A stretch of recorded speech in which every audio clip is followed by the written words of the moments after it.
Are we live? Nope. Oh, hold on. Oh, we are live, boys. Joe Marino, what's good? My God, I'm getting all confused over here. This is what happens when Chris Maz is not here to get us all set up on the IT side of things, but we're good. We made it. My guy, what's going on?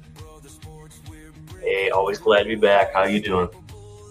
Good, man. Good, man. Everything's awesome. It's been a crazy week.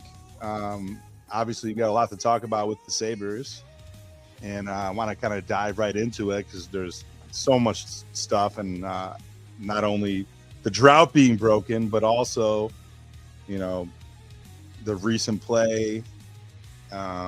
We have games that are live right now affecting seeding. So let's just jump into it, Ottawa, man. I know we got. by the way, it's 2-1 Ottawa, so that's huge. Nice, man. Nice, man. Well, tell us before, as we're pulling all this stuff up, what have you been up to lately? Anything new in your world? Hey, just working. I want to plug it really quick. I think I talked about it last time I was on with you guys towards the end.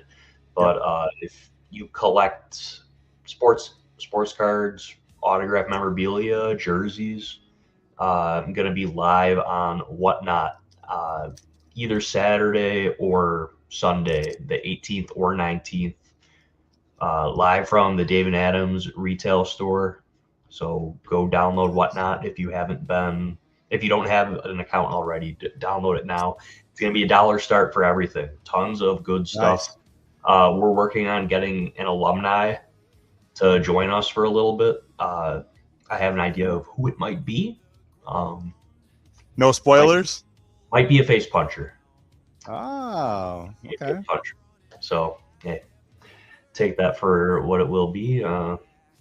Just not confirmed yet, but yeah, it's going to be a great time. I've sent you some 3-1 Ottawa now, by the way. Just got another notification. Yeah, I was gonna say let's keep the people let's keep them updated with the scores. It's a very busy day on the scoreboard. We got Carolina. Who else? Carolina, Tampa, and Montreal. Montreal all in action tonight. Yeah. So it's gonna be a very big day. But yeah, finish. Definitely check it out. Time is still in flux. Make sure you follow me on Twitter if you're not already. I've been kind of posting some like teasers for some cards that we'll be running. There's going to be like a ton of Zach Benson autographs that we run. We'll definitely talk about him later. Yeah, so man, you could either tune in on the Whatnot app or hang out live at the store. So it's going to be a great time. Make sure you tune in. Good stuff. Love that, man. Well, I'd be remiss to not maybe back up just a touch because of our technical difficulties that started the show off. If you have tuned in here, you are rocking with the best Step Brother Sports, joined by definitely my favorite, but one of our kind of collective favorite guests, Sabres Joe Marino, as we affectionately known him by and like to refer to him by. And a lot to talk about today. As you're probably astutely have noticed, Chris Maz, Mr. Maz, is off tonight. He had a late night dealing with my nephew, a baby who will just not go down, is having some kind of, I don't know, temper tantrums or whatever, like almost 1-year-olds have. But he just was very tired. And then I also know he had an awesome show last night for post-game. Talking Buffalo along with Pat Moran. You might have seen them. They were on probably till a little after 11 last night. I know because I was tuned in.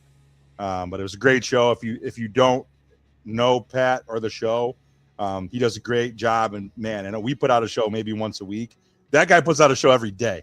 So shout out to Pat. And Chris Maz did an awesome job. So Chris is off tonight, but we have a ton of stuff to talk about. Also want to mention that this show – and Step Brother Sports, we're proudly part of the Hockey Podcast Network, as well as the Buffalo fan base. And we are now pleased to have a new sponsor, which is Blue Planet Airport Parking down in the Fort Lauderdale area. Awesome guys, John and Mr. Potts, who's actually from Buffalo. We'll take a great care of you guys. Anybody who likes to do traveling down to Florida, those guys are awesome. I recommend you hit them up with anything you need as far as like hotels go. Specifically, car rental services is kind of their bread and butter. Well, we're very excited to be working with them. But anyway, so just to kind of get in the meat and potatoes of the show, Joe, I know I sent you a list of topics. We had a lot of great kind of Q&A type questions that were sent in throughout the week and ready for the shows. And the last time we did a Q&A was actually with you, on here with you and myself. So I figured it'd be kind of a good time to jump back into the well because there's so many topics to discuss. But first off, I wanted to talk with you about the biggest thing, the fact that the Sabres drought, the playoff drought of the longest one in North American sports, has officially been passed solely on the shoulders of the New York Jets. And the Sabres are headed to the playoffs. They have the nice X next to their name. So we are going. So any thoughts you have, just generally speaking, about the fact that they made it? And then obviously we can get into the game last night and kind of what you saw there too. I remember vividly rushing home from work, leaving work early to get on with you guys for the emergency pod when big guy Kevin was let go. Yeah.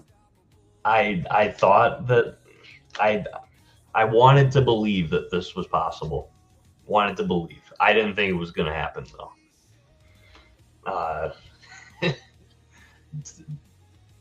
I'm thrilled.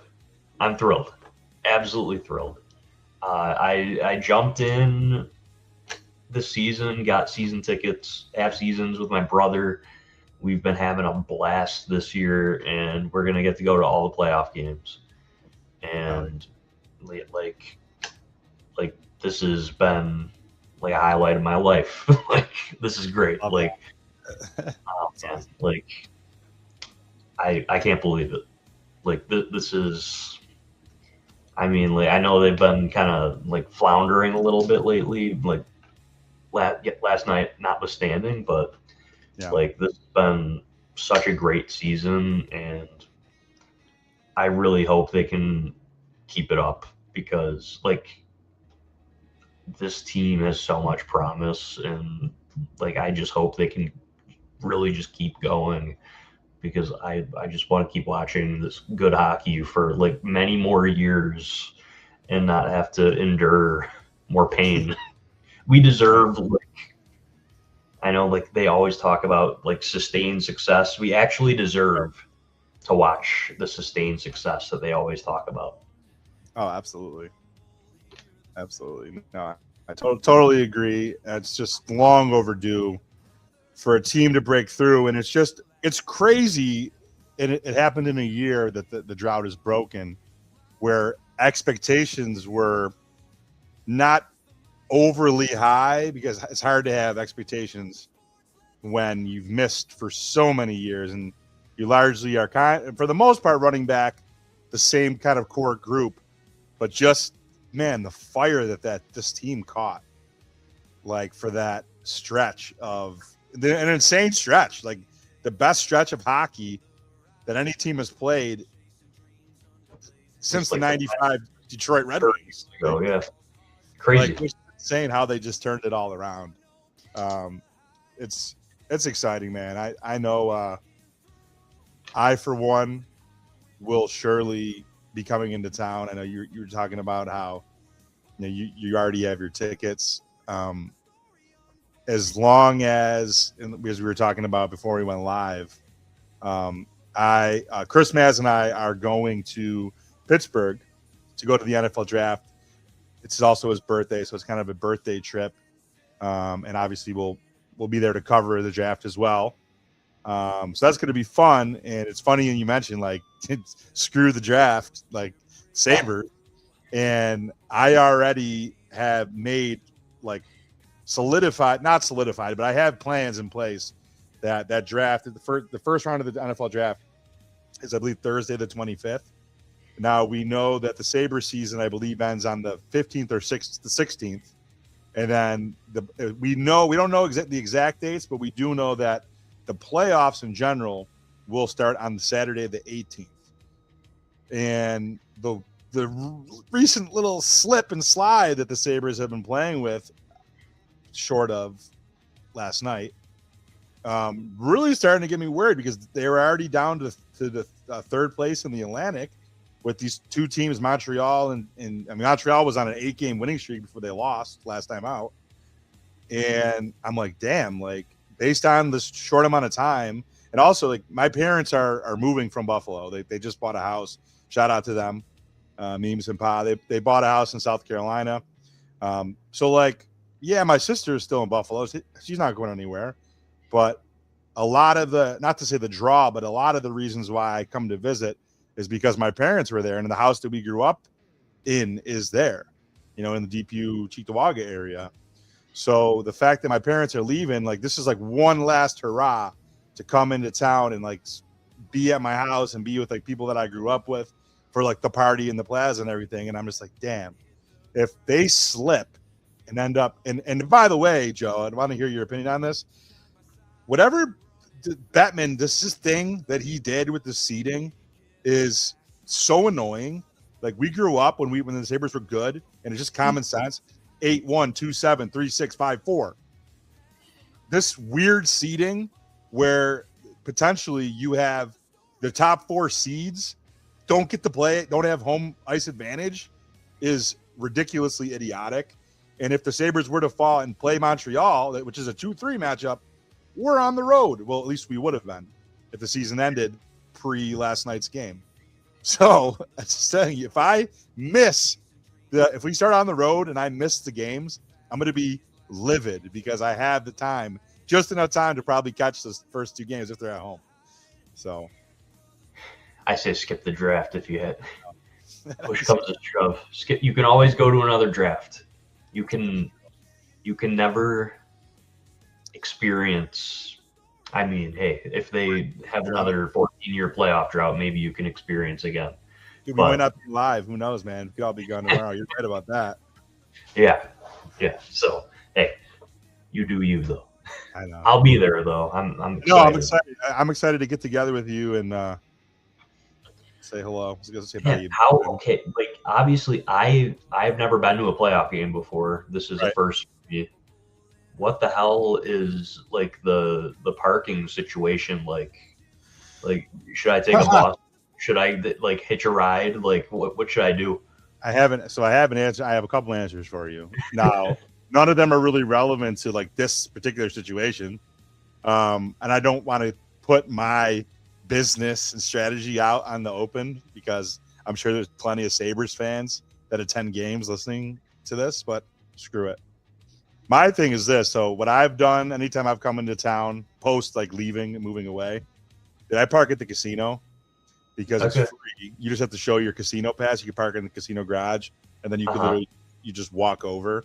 And they really can't stop you as long as you have your Seneca, Creek players. Well, it's actually the same players club for both Niagara Falls and here in Creek. But I've been doing that for years. Now, being that it's a playoff game, maybe they crack down.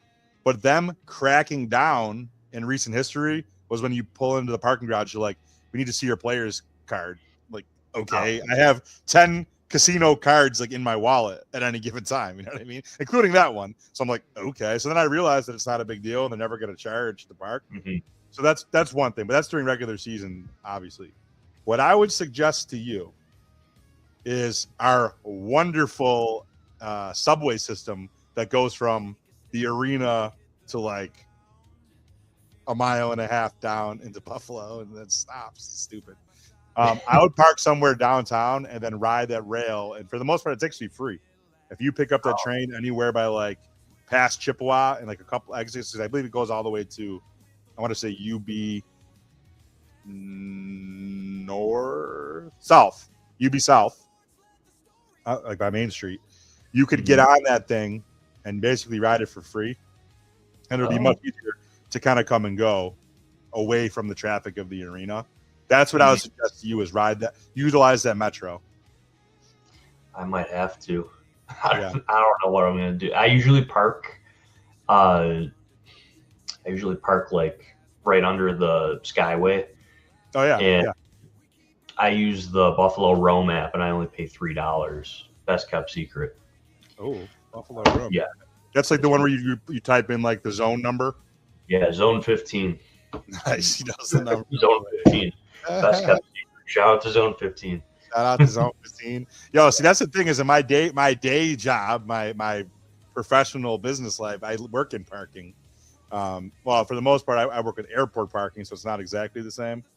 But that's what I was talking about earlier too. So my guys, our sponsor, Blue Planet, same type of thing. I know them through the parking industry, and I said they run like Fort Lauderdale, Miami, but I literally have, I think at this point, I have about 100 hotels under my portfolio all over the country, randomly. I actually have a couple in Buffalo too, like the Sleep Inn. Nothing like too fancy, but anyway. So just kind of getting back into things. I'm going to share my screen. We got the current scores. Obviously, we want to keep everybody that's watching abreast of what's going on because it does matter. But if you can, Joe, give us your thoughts. Obviously, we played Tampa. we put in the heavy lineup played yesterday. Not only the heavy fourth line, but also the heavy third D pairing. And I got to say, man, like we took 7 out of 8 points from Tampa this year. Obviously, there was we lost at the end, basically at the gun, or went to overtime and lost. There was the beatdown that we put on them.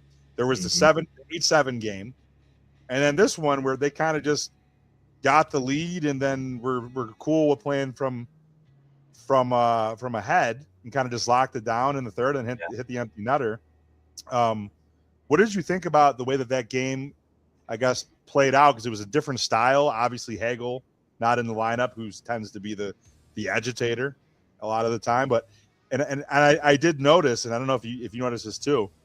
The first time there was a scrap, you had the fourth. Maybe it wasn't the first time, but you had at one point, and everybody was looking to pair off. You had the third D pair, which included Shen and Stanley back there, with Dunn, Greeny, and Mal. All 5 guys willing to fight, no problem.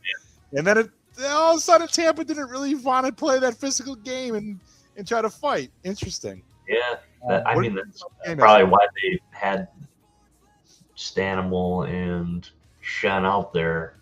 Mm-hmm. Honestly, I was expecting a lot worse out of the third D pair. I thought that they played okay. Credit. They've been rough. Yeah. Like I thought that was their best game out of their games in Buffalo, at least. I can't really speak to their time in Winnipeg. 4-2 Ottawa right now. I believe they just scored on the power play. That's good. But yeah, I thought they played a pretty complete game. If they had any capableness at all to their power play, I think this would have been like a complete and utter blowout. But yeah, I thought they played a really strong game from top to bottom, like start to finish. Very little mistakes. Yeah, really no complaints. This was a really good bounce back game. They got offensive contributions from quite a few guys that really been quiet the last couple of weeks. Like Tuck got back on the scoreboard, Josh Norris. Yeah, he was flying out there last night. So, yeah, I liked what I saw. I was at the game. Crowd really got into it. It was nice to hear them chanting, "We want Hagel" at the end. So, yeah, I'm hoping. Were you in the building? Were you there last night? Yeah, I didn't have my seasons, so I bought single game tickets for it because I wanted to be there. Nice. But yeah, I was there. Very nice. Game. So real quick, I know it's hard. It's probably hard for people to see the screen, but I'll give people a quick score. And we're looking good, man. The Panthers, I guess, want to hook us up. They're beating the Canadians 3-2 with 4 minutes left. That'd be a fantastic finish. You got Ottawa, like you said, up 2 now on the Lightning. That's games 1 and 2 that we are most concerned about. And you got the Hurricanes up 5-4 with 8 minutes left on the Bruins. So, still trying to chase that 1 seed. Oh, whatever, man. On Carolina, if the Bruins lose, we clinch top 3. We cannot finish Nobody lower than third. Yeah. So no wild card if the Bruins lose. So that's good. Every game lately, we're having like kind of like cool little clinching things happen. But yeah, just going back to the game last night, I guess, and one of the questions I wanted to really ask you was, from your view, maybe who, well, it's a loaded question, but who do you most want to play if you could choose? Who do you least want to play? Who do you think we match up the best with or the worst with? I don't want to give your answer, so I'll just say this. Based on what I said previously with the Lightning, I have zero problem playing the Lightning. I actually want it because I don't think they could beat us in 7 games. I think it might be a short series, honestly. I know it's not likely that we play them, but I'm all for it. I didn't think I would say that, like maybe beginning of the season, and just knowing the perennial power and experience that they are. And granted, I know maybe a little bit recency biased. No Hagel in the lineup yesterday. No Hedman in the lineup. I understand. But with the other likely candidates that we could play, I just think Tampa's slow. Their defensemen are slow moving. You're able to kind of get behind them. We clearly, like, their strategy's been, at least in the regular season, to try to rough the Sabres up. And we've pushed back. Like, they know they're not going to be able to do that. We have enough guys, enough bros that will throw, and they've really got our team to rally for each other. That I just don't think they have this. Well, I guess the one way they would beat us is if Vazzy stands on his head, and they clearly have a much better power play than us. 5-2 Ottawa. You know what, Joe? I don't really want to see the Canadians, man. I'm fully on board with you. I don't want to see Montreal. I don't want to see Ottawa. Yep. If I had to choose, give me Boston, give me Tampa. Yeah. Yep. We seem to match better.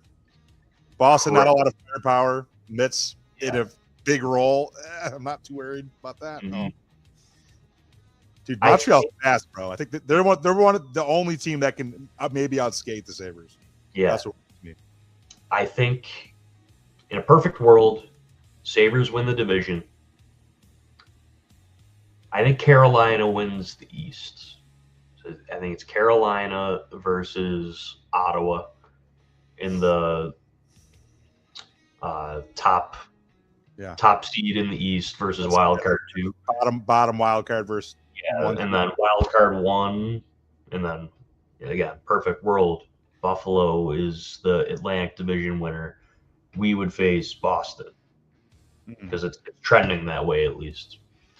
And then you got Montreal and Tampa facing each other. I don't think Tampa beats Montreal, but I think Montreal's had their number 2, by the way, like in recent history, like in the last 2 years. Montreal has like a stellar record against the Lightning, and I know this because there was a lot of times I was betting on Montreal against them, and they were knocking them off a lot. Yeah, and that was like last year. So, but the good thing about that is, I think Tampa will beat them up a little bit, rough them up a little bit, and then by the time they reach Buffalo, right? I'm not saying the Sabres would make like work of the Bruins, but by the time the Canadians make it to the Sabres in the second round, assuming we get there, we're talking best case scenarios here. Maybe you're talking a little diminished Canadians team. Ooh, so, Boston ties it at 5. I don't know. Maybe we don't like it. Well, I guess it doesn't matter. Interesting. I don't know if they need to lose in regulation or just lose outright to clinch the top 3 spot. The one guy you do got to worry about, Pavel Zacha, scores 30th of the season, tying Tuck. Interesting. Yeah, I agree with you. I'd love to play Montreal just pulled their goal. Final 30 seconds. Yeah, it's definitely that game more than anything. We want Canadians to lose. Obviously, Lightning are losing. They're going to catch them now. They're down 3. Mm-hmm. Yeah, you got about 40 seconds left. Currently 3-2 Panthers. Thank you very much, Panthers, for doing something for us. They have nothing to play for. But yeah, 5-5. Some good results. Some good results, honestly. No kidding. Yeah. Maybe a 3-for-3 night on the out of town scoreboard to help us. I do want to ask you. I know we just talked about the Lightning game, and I know you mentioned this too. I think you tweeted it or whatever, X'd it, whatever. Yeah. It was almost like we were playing so bad that we have a group text thread with Dwayne from Two Goalies One Mike and a lot of people involved with hockey stuff. I actually don't know why we don't have you on that chat because we have a lot of fun on there. But I just found myself saying, like, this was like about a week ago, probably like right after we played. Remember, we had the 2 overtime losses, Ducks, somebody else. But I'm like, yeah, I could tell, and I know you're a heavy watcher too, so you know these things. We both watch enough hockey, and like, well, this is different. We're not playing the same as the run we just tied it. Did they? Yeah, Columbus tied it too. You said Montreal tied it? Yeah. Oh man. All right. Well, at least you're gonna only get 1 point, hopefully. Jesus criminy. Right, in real time, right? Yeah, look at you got 3-3, 5-5, 3-3. What a crazy night in the league. But yeah, like I just noticed that like we were playing just like not the same way that we were playing during that stretch. And it's like those overtime games, like, yeah, we were still happy to get a point. And like I feel like good teams find a way to, like, when they don't have their A game. But we've had a couple of those games in a row. And then we had the game that we just got scraped. I forget who that was, but a game we just got completely. Well, who was that? Washington completely ran us on the building, and you're sitting there and you're just like, man, this is not the right time to be playing our worst hockey of the year. Sans like the beginning of the season, but like since we've had this run, clearly we've just kind of went through our worst hockey that we played since Yarmo took over for Kevin Adams. And I'm like not screaming because you can't scream in a text, but I felt like I was screaming like, dude, the Sabres power play and this third pairing defensive issue is going to potentially get them knocked out in the first round, regardless of who they play. And I still stand by the power play thing. Like, our power play is terrible. I don't know what they can do, change the strategy. But that's probably as the playoffs start and goals are harder and harder to come by, especially 5-on-5. Granted, I know Sabres are one of the best 5-on-5 teams in the league. They have been for a couple of years. But man, you absolutely have to, when these referees in the playoffs are kind of putting their whistles away and you get power plays, you have to catch these power plays. It's really important. And I have zero confidence in their power play. Penalty killing is pretty good, obviously. Their ranking is what it is, but like, dude, they gotta figure out a strategy. I know it's late in the game to change your personnel. Obviously, it is what it is. Obviously, Ostlund coming back into the lineup, I hope and pray, because he changes this team quite a bit, I think. It was just the balance in the lines and having 3 lines that are actually really dangerous, I think, when healthy. But they got to figure out a way to convert their power play chances. And then back to the whole thing with the third pairing defense, I was also bitching and crying and complaining about Stanley, man. Like, his last few games leading up to yesterday were rough. Failed attempts to clear the puck out of the zone, directly leading to goals, turnovers into your net. Hasn't really been playing with any type of an edge lately. Hasn't fought, although he has needed to fight. But it's like, I've kind of found myself up until last night saying, like, when are we getting Kess back in the lineup? And obviously, Timmins is healthy-ish. I believe Kess is healthy, I think, and he's just in the doghouse of Lindy Ruff. But like, Metza had a couple rough games lately, but he was playing unbelievably, like with his like plus minus and him being on the ice, Corsi for or whatever, Corsi against. But like, they need to figure out what the plan's going to be for that third pairing. And I know you can shelter their minutes. I get it. Our top 4 eat minutes. Like it's their job.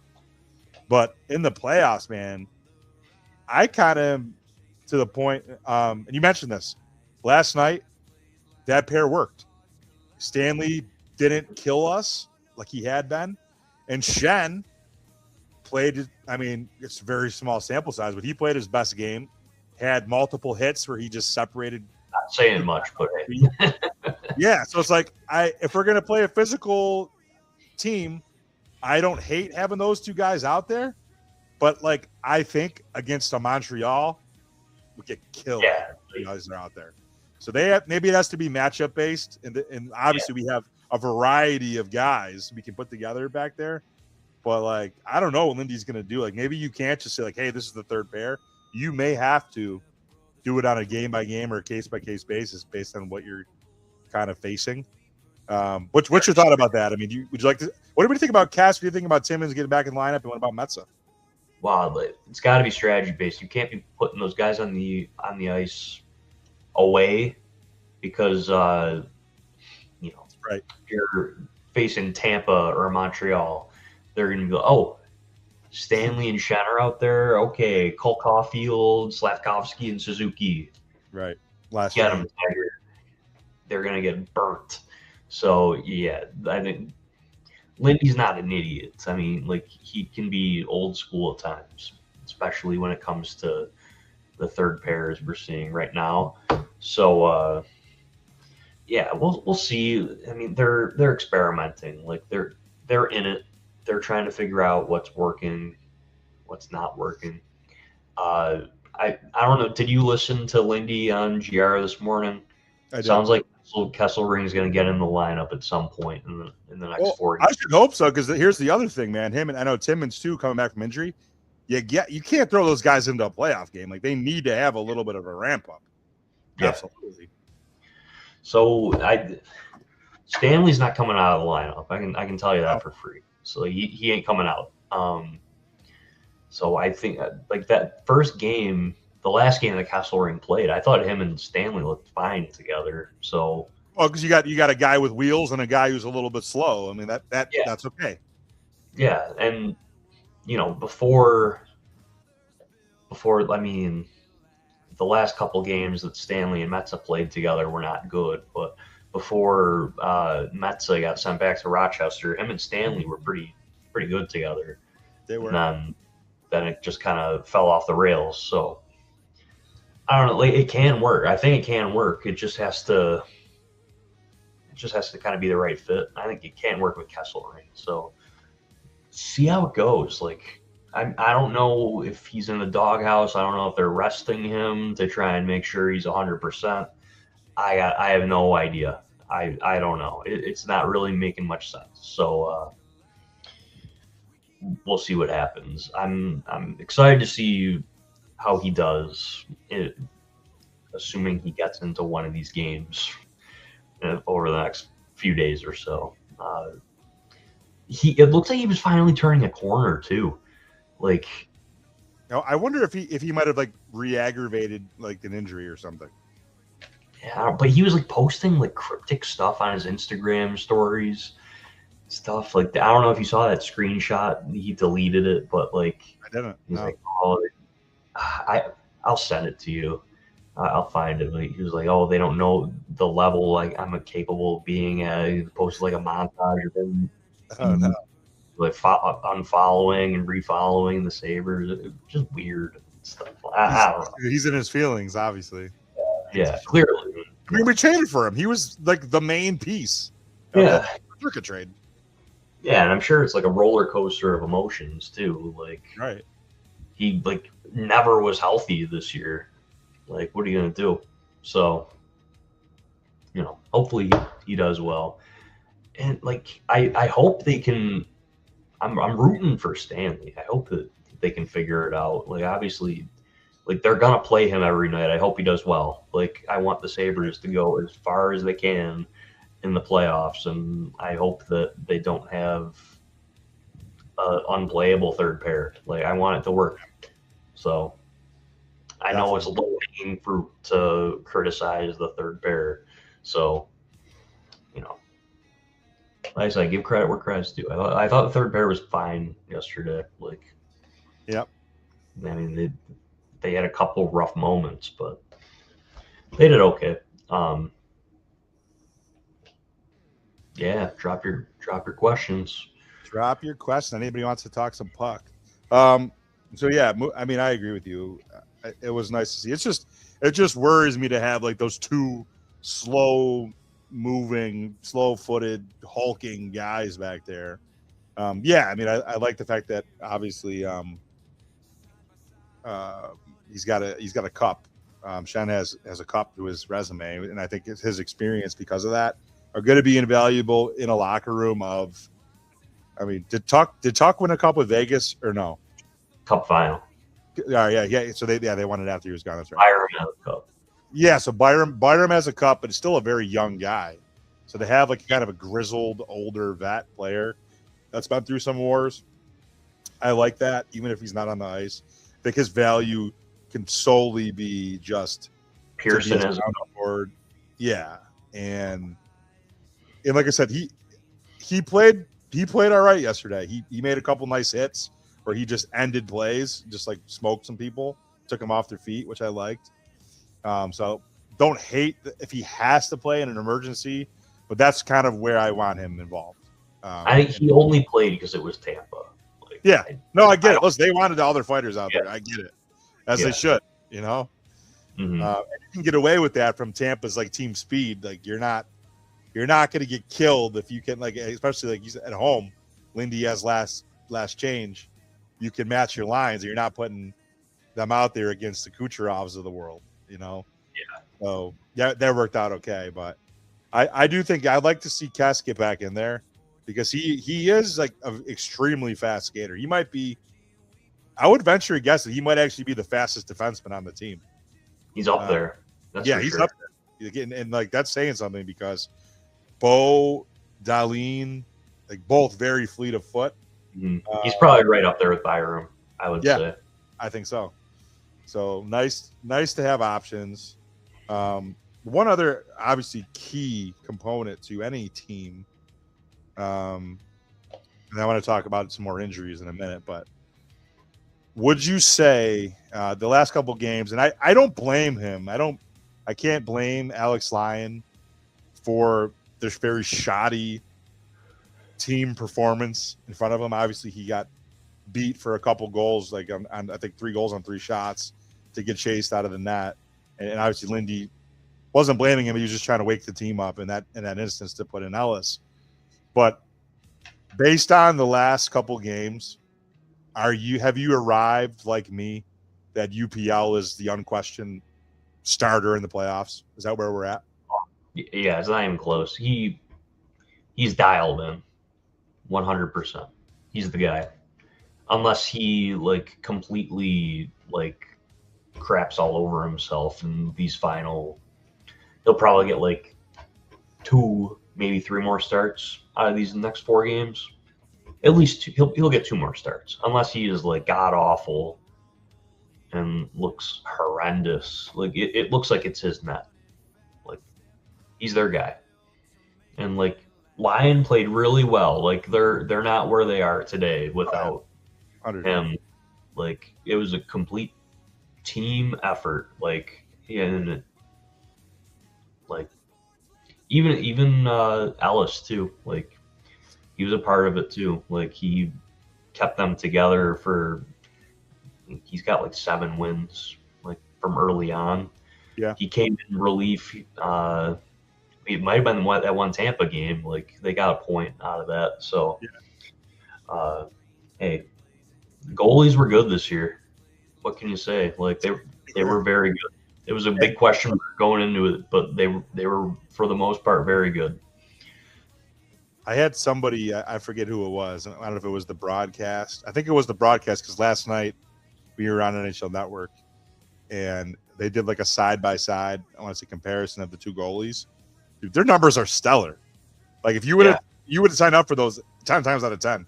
Both goalies, a great record. Both goalies at like a 2-something, almost said ERA. Watching baseball again. Goals against and the save percentage over 9. Like they've both been great. So I mean, we could have never guessed that we would get that. Especially Lyon being kind of just like a journeyman who's had a couple different stops along his career. He's been great, but I almost find myself thinking that I'm enjoying seeing UPL's recent play, that he's locked in, because we've seen this before at certain times where he's just been like, oh, that one year he was completely locked in, where he was like, I think that's the year that we paid him after that season, where he was like, wow, like he's a number one goalie in this league. And then he's had kind of like these different issues where he doesn't play well for different spurts. But Montreal won. Shootout. Damn, that sucks. Well, you got to just keep winning at that point. But yeah, just like finishing that, I thought like UPL. I'm happy to see, like, even by like their salaries, UPL is supposed to be your number one guy. So like. Yeah, Lyon, I mean, God love him. He punched above his weight. He was, at certain points, looked like he was the 1A goalie throughout this year. But coming into a playoff run, I think, it sucks a little bit that we kind of have now all arrived that UPL's the guy based off Lyon having some shaky outings. But I'm kind of glad that we're not like, shit, who are we starting? Like, definitive. UPL should be and needs to be the guy. So, and I'm glad that hopefully they're gonna ramp him up. So whatever, obviously Mike Bales knows whatever they need to do in terms of, like, obviously the games they're still important, for seeding, but if you need to like give him rest, or if he's the type of goalie that you need to play him to get him in a groove for game one, do that. Whatever it takes for him to be at the top of his game. It might be playing him more, honestly. Some goalies need that, but it's nice to have a number one guy going into the playoffs. I think he's just, what it was? He had a save. It was a save versus the game yesterday against the Lightning, where he kind of stood up on his toes. Do you remember the save I'm talking about? You're like, oh shit! All right, UPL. He's confident right now. Yeah, he tried to go for a goal yesterday too. Never seen that before from him. You're right. Yeah, his eyes are there. He's feeling it. It's at the right time. Hell yeah. It's like a complete pendulum swing. Like the vibes like the Tampa game came at a perfect time. It did. Like the vibes were at the ground, and now it's like whoop, right back to at the perfect time, right where you want it to be. And let's look at the schedule here. Yeah. We got Rangers tomorrow. Blue Jackets. Yeah, at MSG. Yeah, home. Blackhawks, Stars. I mean, I think that's a pretty manageable schedule, to be honest. Stars might not have anything to play for in the last game. That's also that's the Sabres will play hard because that's the game, the fan appreciation night. Exactly. They always Carolina game. Overtime. Carolina lost, you said? Carolina won overtime. Oh. Columbus beats Detroit in shootout. Detroit's been flailing. I mean, Columbus has been flailing too. Yeah. So what looked like it could be a great night for us turned out, well, the Lightning lost. Yeah, Lightning lost in regulation. So there's as of right now, a three-way tie? Three-way tie. All 102 points, but all 78 games played. Sabres and Lightning have 39 regulation wins. Canadians have 32.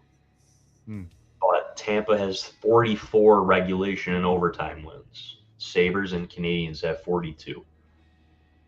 So Tampa has the ROW tiebreaker. Yeah. And I was going to ask you, is that the first one? Is it head-to-head first or regulation wins first? Regulation wins is the first tiebreaker. And so right now, the Sabres and Lightning are tied on regulation wins. And then after that, it's regulation and overtime wins. And that is the Lightning have 2 more regulation and overtime wins. I'm not sure what the tiebreaker after that is. I hope it's head-to-head. Let's see. I'm just trying to think what the other scenario that could happen that I guess we should maybe be this is kind of another way, not another way out, but a way I'm thinking about it is if the other way that could work out for us is if Montreal wins the division and we play Tampa. Yeah, I'd be fine with that. it's possible. I'd just Well, Montreal in the first round. yeah, because on Thursday, Montreal and Tampa face each other. Ooh, that's a big game. Their next game, both of them. Yeah, both of them. Their next game is Thursday.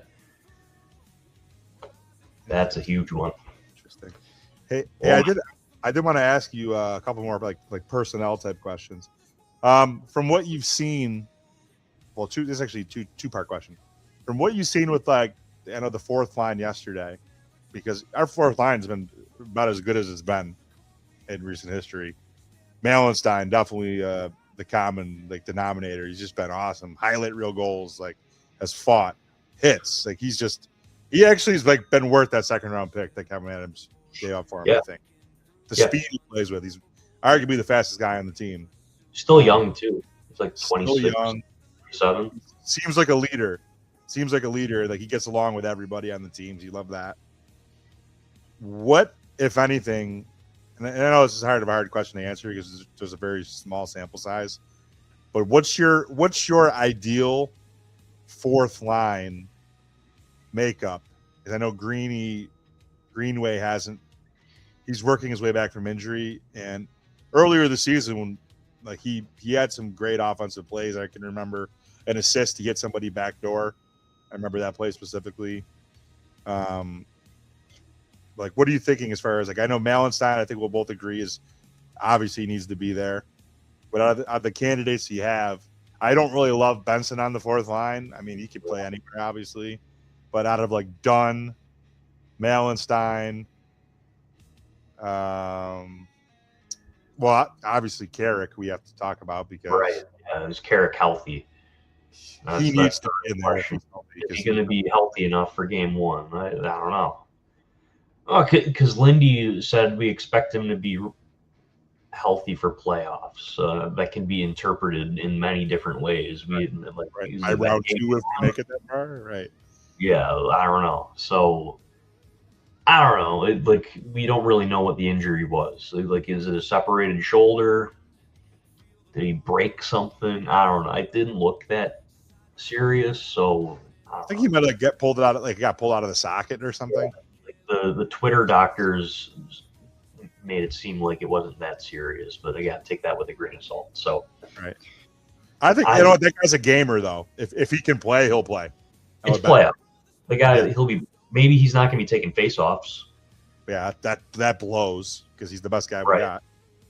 Right, and maybe you see Krebs get dropped down because he can play center, or maybe you see Josh Dunn be the 4C.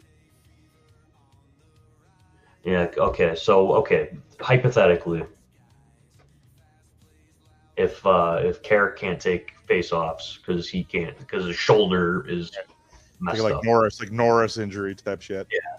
So you got Malenstein left wing, Dunn center, Carrick right hand shot, or Krebs center. I don't know how you throw Greenway out there if Carrick can't play. If Carrick can't play, well, is Greenway healthy? Yeah, I think Greenway's been fine. The question is is it going to hold up? When Greenway is healthy, I think he's fine. But how long is it going to last? That's the $1 million question. Yeah.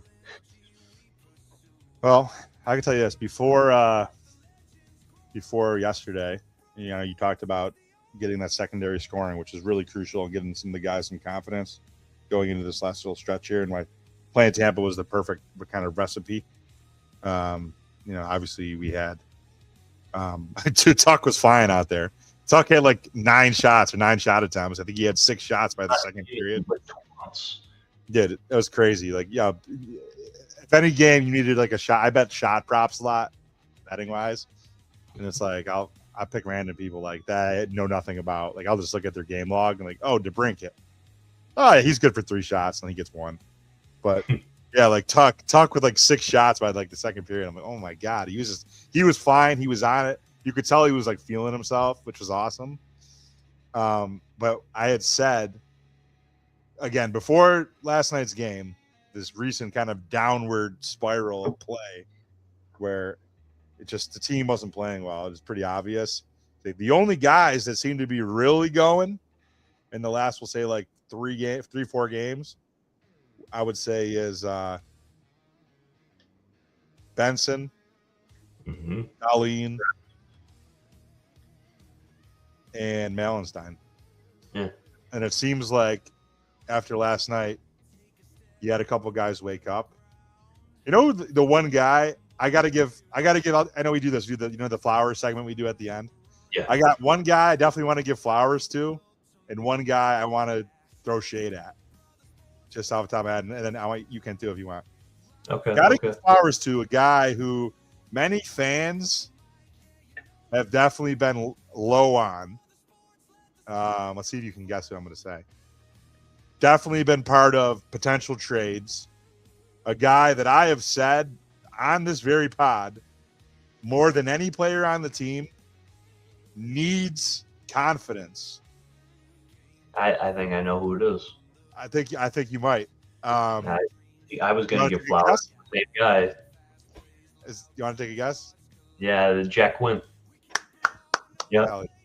Yeah, man. He's just he's playing confident. That guy, man, when he plays confident, he's a different cat. Like he's like an X factor for the team. He's shooting the puck. Like he's winning board battles. Like he's skating. How many games is this guy winning for this hockey team right now? Genuinely. Who? Quinn? He's winning hockey games for them. It's in there, man. It's in there. Think of all the guys we passed up to Scoring draft. big goals for them. Oh, he is. Like, was he quietly hit 50 points last night? Or did I read that right? Yeah, 50. Yeah, he's on 50. I think he's like a guy that everybody just wanted to cast off the team. Yeah, I mean, he's having a good year. Better than Paterka. He's outscoring Paterka. Love that. Like what is it? I mean, enjoy your guy. He's got that potential in there, man. If he could just put it together. And that's the thing is with him, it's not even so much about his scoring. Sometimes scoring for him is what facilitates it. But like he gets on like hot streaks just with his like play and like his skating. He's just involved. Like you can physically see him engaged in the play. Yeah. It's like, dude, this guy's a maniac. He's everywhere. He's in the corners. There's other times this year where he's not engaged, and you're like, dude, like what the fuck, man? Like Quinn, like you're this high pedigree pick that we passed up. A lot of other guys like Perfetti and all the other guys in his draft class. He was the big junior goal scorer.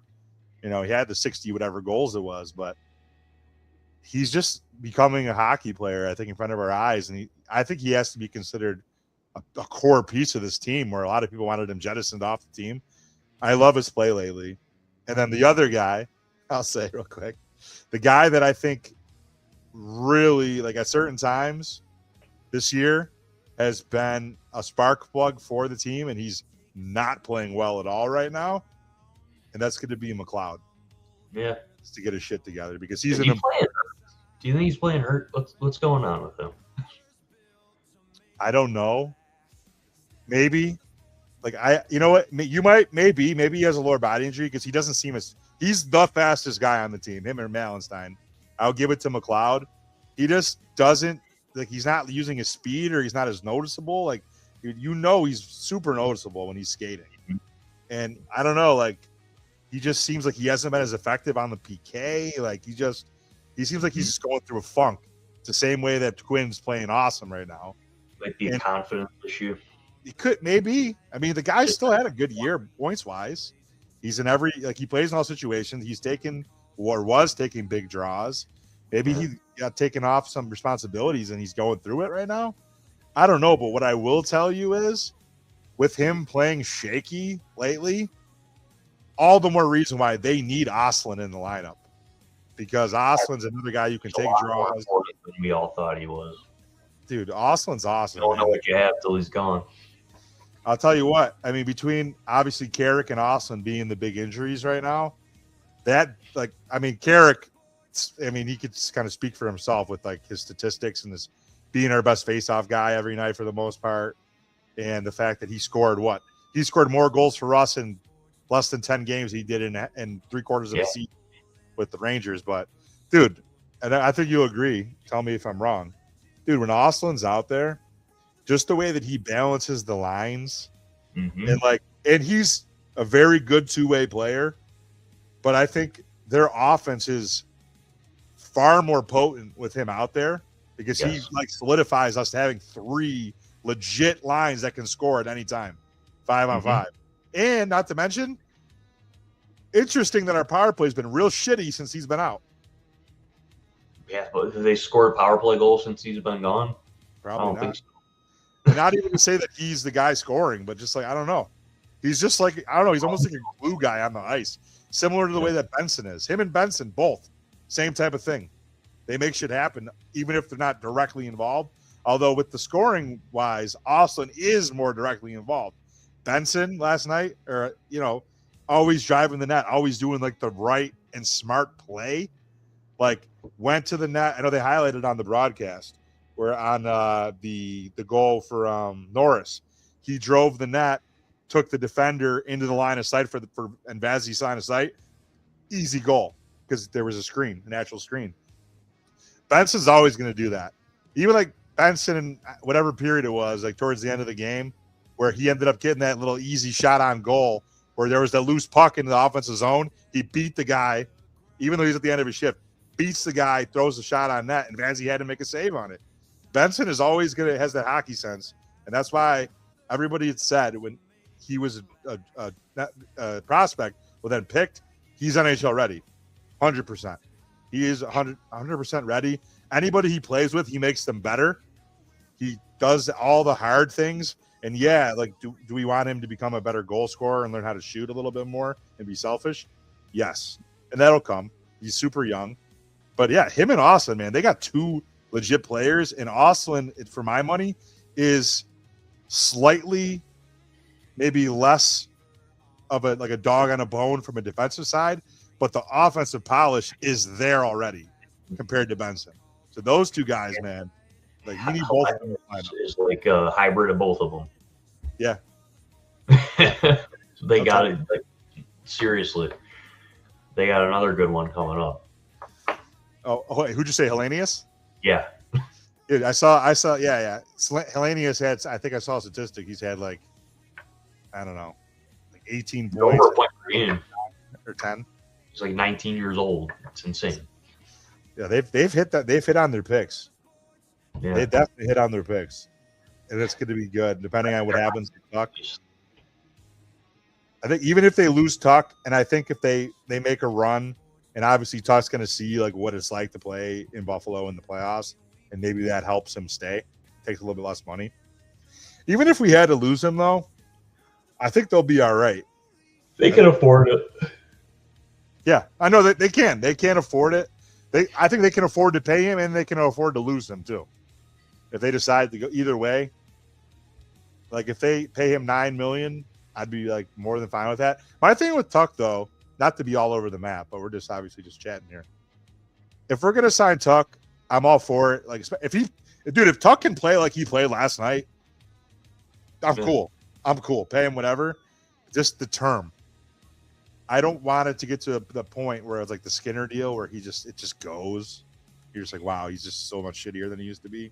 The thing with that I worry about is that it's going to be good for like 2-3 years, and then he's going to eventually become like Oposo, where he's going to be like pretty good fourth line. Skilled in close scoring, but no wheels. Yeah. Yeah.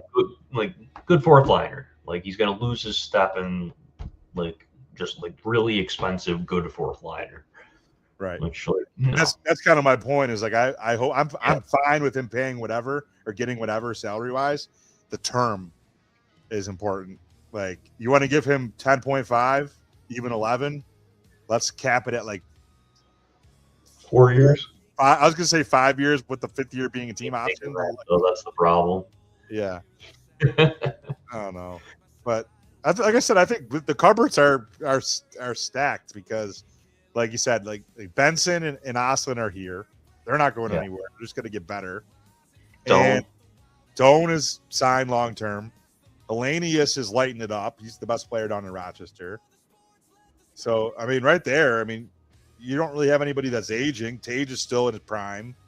He'll be in his prime for a couple more years. And by the time Tage is starting to kind of come down from like maybe not being a 40 goal scorer any longer, you got now all of a sudden you throw Quinn in the mix. Oh, Quinn's going to start scoring 35 goals. Yeah. Oh, buddy Steve Noble's in the chat. Okay, Mr. Steve.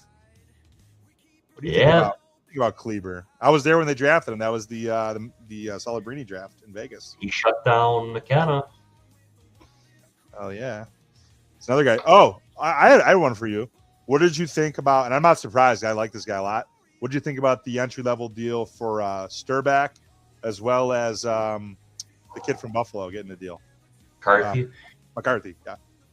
Yeah, expected. I'm excited to, it's going to be I think we talked about this last time. It's going to be a really young blue line in Rochester. Got McCarthy coming. Sturback, and assuming they don't trade him, Mertka. So I'm kind of glad they didn't pull the trigger on that deal. Honestly, I like all right, so it's going to be interesting. They also got that Russian defenseman Komarov too, all on the right side. He's in Rochester already too. Yeah. So it should be interesting to see how they navigate that. I wonder if they trade Komarov. He's still got another year on his deal, so maybe they try and find a new home for him. Should be interesting. So we'll see.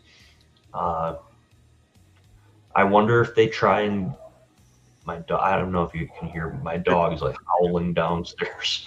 The other Buffalo kid, Patrick Geary. I wonder if they try and get him in. Is he left defenseman? He was Sturback's partner at Michigan State. What he's the cousin of the other Geary that's on the radio. Yeah, Nate Geary's cousin. So I would have figured that they probably would have brought him out at the same time as Sturback. So I don't know. Maybe maybe they're just holding off for now. But I'm a little surprised they haven't signed Jake Richard yet. Yeah, man. What does that guy have to do to prove himself? He's tearing it up every year, I feel like. He took a step back. Did he really? I haven't seen what he did this year. That's disappointing. Production-wise, at least. Maybe I'm going to be honest, I didn't watch a ton of UConn games this year, but his point production took quite a step back. Really? I wonder why. Yeah. About to ask Chris Baker about that because that guy, he's been for the last, I think, two years, the guy that stood out to me during like prospect camp. Like, this guy just looks better than everybody that's out there. He went 43 to 27. Yeah, maybe his team was shitty. A lot of things that could be. Yeah. I don't know. Yeah. Very, very strange. You know who I'm actually excited about? And I think a lot of maybe fans have forgot about him. Holtapov, man. Yeah, he's a beast. He led his team in points this year. 2 more years. 2 more years. And he'll come over. He'll be ready. I mean, in theory, he'll be ready to just step right in. Right. He'd be that. Well, we haven't had a Russian guy since what? Afinoganov was the last like scoring Russian guy that we had. I can't remember any Russian forwards that we've had. I don't know. Scoring Russian forward. Like a scoring forward from Russia. Like we kind of just like passed on drafting Russians until like Adams that 1 year was just like, oh, we're going for all the right. Then we took a bunch of them.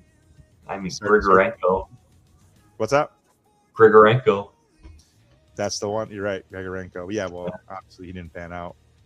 Traded him to Colorado. He didn't do much. Yeah. Man, I was excited. You know what? I remember I was at the arena at the draft party when we picked him in that year because wasn't that also that was the year we picked him and Gergensons, and the 2 defensemen, right?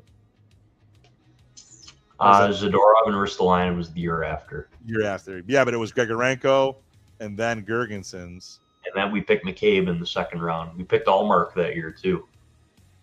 Yeah, I vividly remember that one. Like, oh, this kid's good. Just remember, like, oh, Grigorenko, he's got a lot of skill. And you know what else I remember? Funny, because it's relevant for current events. Patrick Roy was his coach with Quebec, and he just got fired. Yeah. See you later. Yep. Pal. Maybe he'll go back to the Q. Yeah, man. Well, we've been on for a little over an hour. We got 620 people live watching us, Joe, right now. What's up, everybody? On a day is it? Tuesday. I almost thought it was Monday. Tuesday night, talking some Sabres. Definitely, if anybody has any questions for either Joe or myself, want to talk some hockey, some Sabres. We get Steve Nobles chiming in. Feel free to shoot your questions. I mean, for the most part, we were just kind of riffing tonight without Chris Maz. Sometimes it's good to just have a show and just kind of talk shop. There's been a lot of stuff happening. So gearing up for the playoffs. I am planning on, if you're just joining us, going up to Buffalo. Joe will be at the playoff games. I am planning on coming up to, at the very least, go to the Party in the Plaza. I'll probably go to one of the games and then maybe do Party in the Plaza for the other. So Steve Noble says, I keep forgetting we have Kulik, he's still there. He was like the guy out of that group. Like he's going to be their number one center. Yeah, man. Like it sucks what happened to him, but like, yeah, I mean, think of it that way. Like we have this to look forward to. Obviously, God willing that he comes back and healthy, and blood clots are not anything to take lightly, and that's obviously the reason why they're not even considering putting him out there. But I think he showed a lot. Like he showed out of all the young guys, he was the most promising for my money until he got hurt. So, hey, he made a lot of fans think Noah Ostlund was an expendable. Right? Let's trade this guy. Yeah, well, because you see what's in front of you. Kulik was out there getting points. Mm-hmm. And hey, if you want to, we were talking about Alex Tuch a little while ago. I know no one wants to hear this, but like I just said a moment ago, the organization, the only reason Tage Thompson is a center right now is because Yuri Kulik got blood clots. That is the only reason. That's a good point. Was he centering Tuch or Thompson? Yeah. I don't remember. Yeah. He was, wasn't he? Yeah. Like I think the plan, like Norris was centering Thompson in preseason a little bit, but last year it was Benson, Kulik, Thompson a little bit, and then I believe up until right before Kulik had his blood clot issue that sidelined him the rest of the season, it was Kulik with Thompson, I believe Benson. So like Thompson, if Kulik comes back, I think Thompson's a right winger. What position is Alex Tuch play? He's a pretty terrible face-off guy. I mean, we don't really have any good ones aside from Honestly, I think that Ostlund is probably a good fit to be the number one center to play next to Tage. Play driving center. You think you'd put him above Kulik like next year? It's been so. You gotta see. Obviously, it's hard to even say. It's been so long since we've seen Kulik. I don't know. I think Kulik's more of a goal scorer. Yeah, Kulik's probably more of a winger. Yeah, like you probably put Kulik on the left wing where Ostlund's been playing. Like put him with Norris. I don't know. It's hard to say. It's like they got one too many guys. Like I don't know. That's what I'm saying. And like I said, maybe us reading into it, maybe that's why we haven't had any progress on the Tuch extension. Maybe they do let him walk. I could see it. I totally obviously agree with. I see both sides. It's tough. It's tough. The one good thing though is all those guys are on entry level deals. Mm-hmm. Austin, Benson. Oh, maybe Benson we have to resign in the offseason. Yeah, this summer. But Austin, Kulik, Quinn. I want to say Quinn. He's under contract for a couple of years, right? One more year. Yep, Steve Noble. Guys, they led development are all solid two-way players. Austin, Kulik, and Hellenius. I think guys develop as a great. Yeah, I mean, I've been outspoken about saying that. Like, and we haven't even talked about Lindy Ruff. I did want to get into that, like the Lindy Ruff for Adams or Jack Adams for the coach of the year. But like, how would you not have Kevin Adams in the running for GM of the year? I get it that it's not likely to happen, but like, there's no way. It should be a team award. Didn't we talk about that? Like the Sabres org should get it, and Kevin Adams should be on the stage to receive that award. He can get a Stanley Cup ring. He's not getting the GM of the Year award. There's no shot. Probably, but I'm just saying, like, this is his team. Like, he did, like Steve points out, like just the timing. The timing was all jacked up for Kevin. He built the team, but the team he built is not in the position that they are in today if he is still here. It is a stone cold fact. It's just the truth. You know? Like the accountability. Like that every single guy in that locker room knew that he was not being held to a standard whatsoever. They knew. Like those players weren't dumb. Yarmo stepped in there and told them, all of you guys are expendable. Like Tage said it on that podcast. Like, I heard it. Lit a fire under him. It worked. And here we are. X next to their name, and they are currently tied for the division lead. This is true. He's not gonna he's not gonna get a vote for GM of the year. No. I know he's really not. It's just not. It's not realistic. But if I had one, I would, just for like the. It's a caveat. And do you think he'll get a GM job? That's a real question. Well, I heard rumors yesterday that Toronto's might be interested. Mm-hmm. I believe he played for Toronto too in his career. Did. So. They're moving Kevin Adams autograph in the Sabres stream. There you go. Wink, wink. What do you, if you were handicapping, where do you put Lindy Ruff's odds for Coach of the Year? Because I got to think, he's definitely top 3 without a doubt. He's the favorite. He's got to be. You think he's the favorite? He got to be. I mean, who else is in there? Colorado, and let's look at the standings.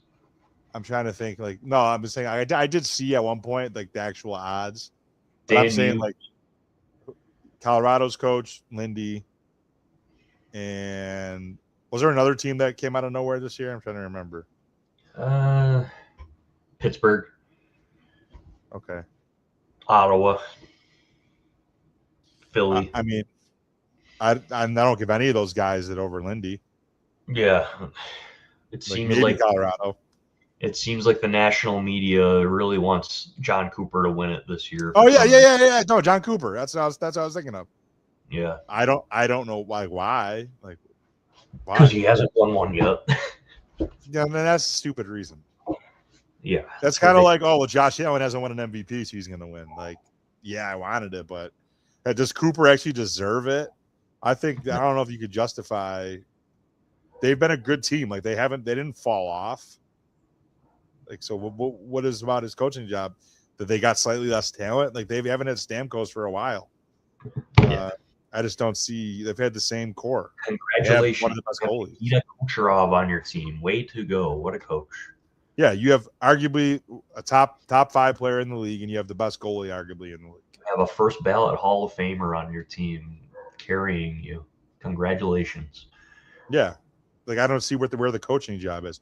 And that's the thing. And you know what? And my buddy, shout out John from Blue Planet. We talk puck a lot.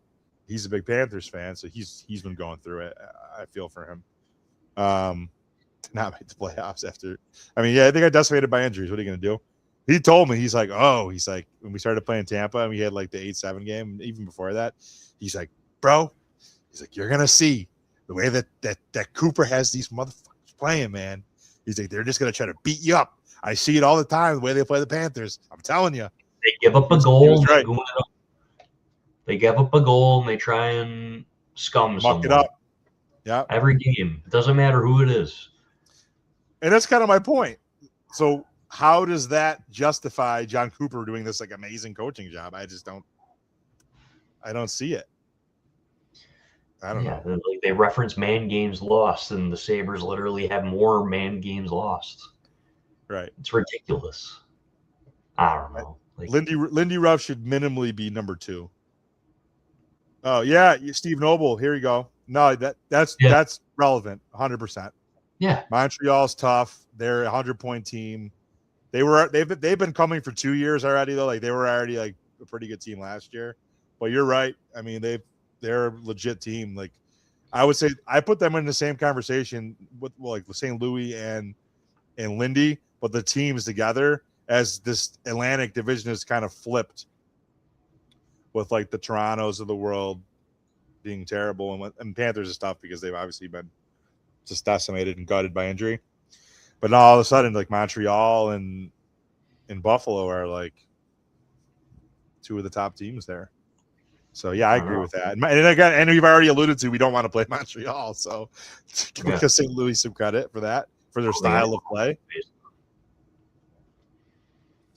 Jeez. What else you got, kid? You got anything else? And we're about an hour and 20 in. Public service announcement: if you are selling your 300 level playoff tickets for $300, don't. Just stop. Just don't do it. Come on. Right. Where am I going to get my? I mean, I'll say this. There's like a slight, and I'll put it at like 10% or less chance that I get a press pass for a playoff game. I'm going to say it's not likely. Doesn't mean I won't try, but yeah, I don't know if I want to spend 300 to sit in the 300s. Like if I'm going to go, I want it like a good seat. Like I optimally like to be in the hundreds or like the 200s, whatever. And I'd be willing to pay like 500 for that. Maybe. Although here's the other thing. Would I want to go by myself? No. So I would try to bring like a date or something. So then that's times 2. Spending some coin, bro. Sean, my ticket was $60. Oh, how did you play? Oh, because you have seasons. Yeah. So you get to buy tickets first. Oh, so you're just mad. You're mad at people that are reselling. Yes. Yeah. Okay. That's fair.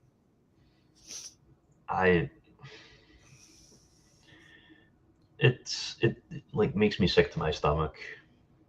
Like, I'm glad I got my seasons, but like, if I didn't, I would want to be at this game so bad, and I would not be able to afford to drop $500 to go to this game.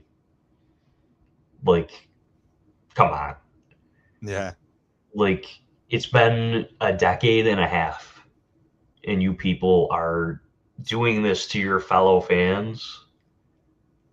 Like, is it really worth the extra money? Be for real. Like, do some soul searching here for a second. Yeah. Is it really worth it? Just think about it. Not my money. I would, I'll listen to me, but think about it. Also, please don't sell your tickets to opposing fan base if you can. I don't know also, how you do that, but also, if you want to come back with I'm listing them for $400 to keep Canadiens fans out. The best way to keep Canadiens fans out of KeyBank Center is by putting the tickets in your Apple digital wallet and walking into KeyBank Center. Thank you for coming to my TED Talk. Hell yeah. I love it. Well, yeah, I guess I'll have to keep you posted, sir. Like I said, let's keep winning. I don't think we should. Rangers have played all right, but I don't foresee us having any really big issues beating them tomorrow. Well, I mean, MSG is always kind of a tough barn to play in, but should definitely win. We have things to play for. They do not. Gotta win. Gotta win.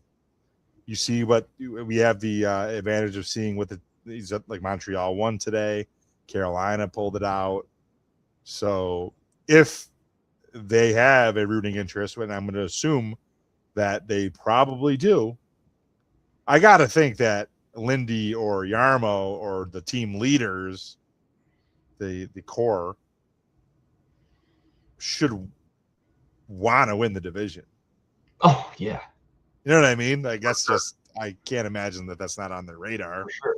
Well, okay. Like, if we go back to the schedule, so they play tomorrow. You win that game, you're number one in the division. Yes. Tampa and Montreal face each other on Thursday. You're also playing on Thursday. If you win the back-to-back, this year, for whatever reason, the Sabres are phenomenal back-to-back. Yeah. It's like an anomaly. It's impressive. Crazy. Yeah. Like, they're in a situation where they control their own destiny. Like, you have Montreal on the tiebreaker. They can't catch you. They physically cannot catch you. So especially Thursday, if that game doesn't go to overtime, like that game cannot go to overtime or shootout. Just keep winning. Keep winning.